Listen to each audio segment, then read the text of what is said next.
સાબરકાંઠામાં વરસાદ વરસ્યો। જિલ્લાના ઈડર શહેરમાં મેઘરાજાની ધમાકેદાર બેટિંગ જોવા મળી। સાબરકાંઠાના ઈડર, વડાલી, ખેડબ્રહ્મા સહિતના પંથકમાં ધોધમાર વરસાદ વરસ્યો। મેઘરાજાની પધરામણી થતાં નીચાણવાળા વિસ્તારોમાં પાણી ભરાઈ ગયા। રોડ પર વરસાદી પાણી ફરી વળતા વાહન ચાલકોને ભારે હાલાકી વેઠવી પડી।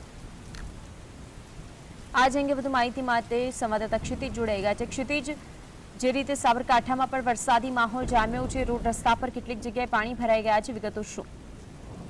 સાબરકાંઠા જિલ્લામાં ગઈકાલ થઈ રહ્યો છે। સાબરકાંઠા જિલ્લાના ખેડબ્રહ્મા, વિજયનગર, વડાલી વરસાદ થયો છે ત્યારે ઈડરમાં થયેલા 3 જેટલા વરસાદને કારણે ઠેર ઠેર પાણી ભરાઈ ગયા હતા।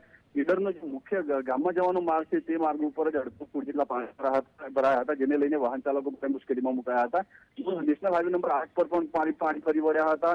નેશનલ હાઈવે નંબર 8ના નવીનીકરણની જે કામગીરી ચાલી રહી છે તેના કારણે જે ખાડા બનાવેલા છે તેમાં પાણી ભરાઈ જતા કેટલાય વાહન ચાલકો તેમાં ગરકાવ થયા હતા। લોકોની હાડમારી વધી ગઈ હતી। આ ઉપરાંત ગ્રામ્ય વિસ્તારમાં ભારે વરસાદ થતા નદી નાળા છલકાઈ ગયા છે।